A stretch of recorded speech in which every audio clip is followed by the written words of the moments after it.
Twitter es peligroso, es como un mono con navaja, ¿viste? Pero bueno, es como un consejo que le vamos dando a Alberto, que se serene un poco o por lo menos que no agarre Twitter cuando está enojado. Gracias, Adri. Me voy a recibir a la próxima invitada, la doctora Daniela Brighenti, médica especialista otorrino. Qué linda, qué especialidad, ¿eh? El equipo, sos parte del equipo del Hospital Británico de Vértigo, del staff vestibular de Argentina. ¡Wow! ¿Cuánta toda la presentación que tenemos? Y el vértigo. Vos sabés que cuando me dijeron el vértigo, que lo trataban los otorrinos. No lo sabía yo. Bueno, sí, mucha gente no lo sabe. No bueno, no soy tan bruta, entonces somos todos brutos.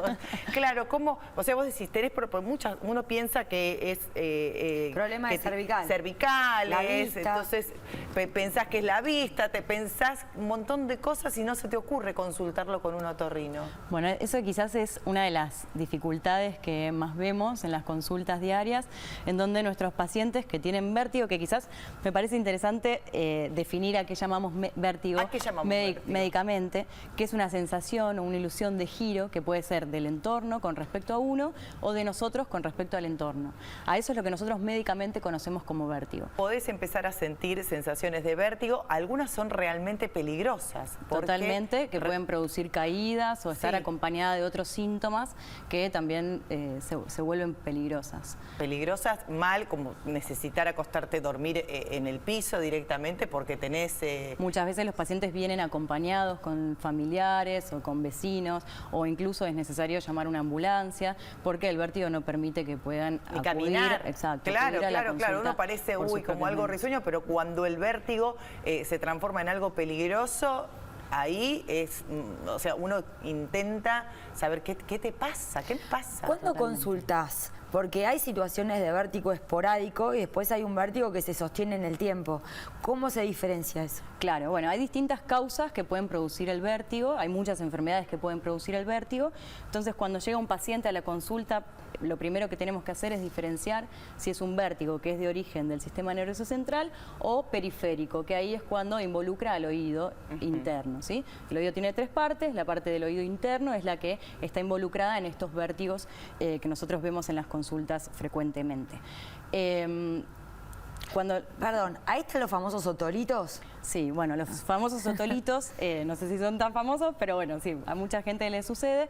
Es una de las enfermedades que producen vértigo y se produce un vértigo de segundos de duración, que los pacientes lo refieren, por ejemplo, cuando se levantan de la cama, que todo les empieza a girar, dura unos segundos y luego cede, y eso se les puede repetir durante semanas o incluso meses, y eso está causado por un desprendimiento, por así decirlo, de unas partículas de calcio que están dentro del oído interno, empiezan a viajar por unos conductos semicirculares que están dentro también del oído interno, y eso manda una señal al cerebro haciéndonos creer que estamos en movimiento cuando nosotros normalmente estamos quietos. Y son esas partículas de calcio que están viajando por estos líquidos endolinfáticos que están en el oído.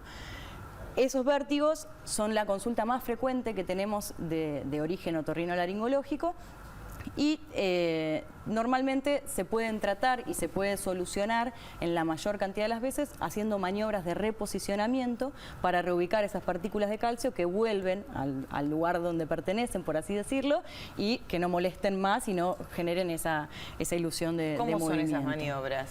Esas maniobras se acuesta al paciente en la camilla, primero se hacen maniobras diagnósticas para identificar específicamente en qué canal se encuentran estas partículas que se desprendieron, y una vez que identificamos en qué canal están, lo vamos reposicionando con movimientos cefálicos, o sea, la cabeza para un lado, la cabeza para el otro y demás, hasta conociendo la anatomía del oído interno, hasta llevarlos al lugar donde corresponde. ¿Cuándo tengo que consultar? Porque, como ella decía, a veces todos sufrimos de vértigo en algún momento, pero no le das, es un síntoma que quizás, bueno, ya me voy a calmar, me siento un ratito y se me pasa.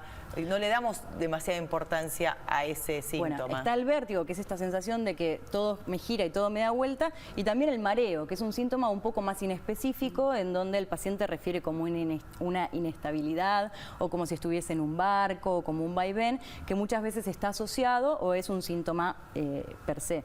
Con lo cual, cualquiera de las dos es necesario recurrir a una consulta médica para ver de qué se trata, cuál es el diagnóstico, ya que hay muchas causas que pueden producir cualquier cualquiera de los dos, tanto vértigo como mareos. Exacto. ¿Por qué se ve ahora con más frecuencia? Porque yo escucho más pacientes que antes venir a preguntarme por qué tienen vértigo y porque le dijeron que es como consecuencia de que se le movieron los otolitos.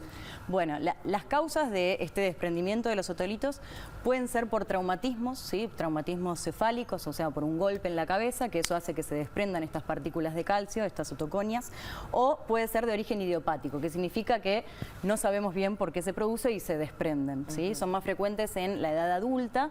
¿En mujeres más que en hombres? En mujeres un poco más frecuente que en los hombres y sí, la verdad es que es la consulta más conocida, tanto por parte de los médicos y la que más se presenta en los pacientes. Además quedan con miedo, porque te dicen, me pasó, fui al otorrino que me los acomodó, pero no me quiero ni mover a ver si me vuelve a pasar. Es lo que refieren todo el tiempo. Entonces, digo, ¿hay una forma de prevenir a la gente que ya le pasó para que no le vuelva a pasar? Sí, es muy frecuente que los pacientes, como bien decías, quedan como así rígidos y empiezan a tener toda una contractura a nivel cervical, en donde se empiezan a sumar vértigo, pero tienen otro problema. Quizás ya no tienen vértigo, pero empiezan con dolor. Llegan que no te miran, llegan duros así, no giran que la cabeza. No se muevan los otolitos. Exactamente, y empiezan ahí a asociar otro problema que nada tiene que ver con el vértigo, que es la cervicalgia y el dolor en el cuello que puede producir la rigidez cervical. Pero bueno, nada, como para recomendar, siempre que hay un episodio de vértigo, lo que ayuda para aminorar los síntomas es mirar un punto fijo, ¿sí? Siempre eso tiende a disminuir el vértigo y bueno, después dependiendo qué causa lo esté produciendo, hay que verlo. ¿Y en los casos más graves a veces es difícil llegar al diagnóstico y al tratamiento? Hay casos que son muy incapacitantes y que, bueno, es como decían, los pacientes vienen con el vértigo asociado a náuseas, vómitos, inestabilidad, no pueden caminar, vienen acompañados. Bueno, en esos casos... Claro, hay casos que son graves que no te permite hacer nada. O sea, tenés tanto vértigo que ni siquiera te podés levantar porque te caes, es peligroso. Exacto. Bueno, y ahí hay que hacer una consulta en donde hacemos todo un interrogatorio, una anamnesis, o sea, preguntando cuáles son los antecedentes, cómo es ese vértigo, cuánto dura, cómo se desencadenó, un examen físico en donde evaluamos la estabilidad, los reflejos del equilibrio, no me voy a meter en detalles, pero se hace todo un examen físico que nos va orientando primero en diferenciar si tiene un origen central, o sea, del sistema nervioso central, o un origen periférico, y en base a eso nos vamos direccionando y agudizando el diagnóstico para después poder darle un tratamiento acorde. Y de los vértigos benignos, ¿qué otro que no tenga que ver con los otolitos hay? Bueno, también como quizás segunda causa más frecuente es la neuronitis vestibular, que es una afección de los nervios vestibulares, que son los nervios que se encargan del equilibrio. Se cree que puede tener un origen viral y hay veces que estos nervios funciona un nervio un poquito menos que el otro y eso provoca cierta inestabilidad, incluso vértigo, y ya es un vértigo distinto, en donde se puede producir un vértigo que está asociado a náuseas, vómitos y que puede durar horas, distinto al de los otolitos que eran unos segundos cuando me levanto de la cama. Claro. Esta neuronitis vestibular puede producir un vértigo que dura horas, incluso hasta un día, en donde el paciente está muy mareado, con muchos síntomas, que por lo general terminan en alguna internación, por alguna guardia y demás, hasta que va mermando el síntoma. ¿Y es un paciente que escucha más del oído que tiene menos del oído que tiene la neuronitis que del otro?